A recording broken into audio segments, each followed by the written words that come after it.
জাহান্নাম বছরে 2টা নিঃশ্বাস ছাড়ে। কয়টা নিঃশ্বাস? একটা নিঃশ্বাস গ্রীষ্মকালে যখন প্রচন্ড দাবদাহ চলে, ওইটা হচ্ছে জাহান্নামের নিঃশ্বাসের ফসল। ওই প্রভাবে পৃথিবীতে এরকম দাবদাহ চলে। এই সায়েন্স বিশ্বাস করবে? করবে না। ওর বিশ্বাসের আমার যায় আসে না। আল্লাহ পাক বলেছেন সত্য, রাসূল বলেছেন সত্য।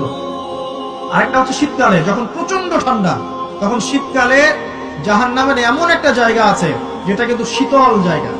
জাহান্নামের পুরো জায়গাটাই কিন্তু আগুন নয়, এমনও জায়গা আছে যেটা কি খুব শীতল। ওই শীতল অংশ শ্বাস ছাড়লে এই যে পৃথিবীতে সেই এই শীতের একটা প্রভাব চলে আসে, প্রচন্ড ঠান্ডার শৈত্যপ্রবাহ চলে আসে। এটা হয়তো অনেকে বিশ্বাস করবে না, মনে করবে যে ধর্মান্ধ কথাবার্তা। হাদিসে আছে নবী সাল্লাল্লাহু আলাইহি ওয়াসাল্লাম বলেছেন, কে সত্যবাদী?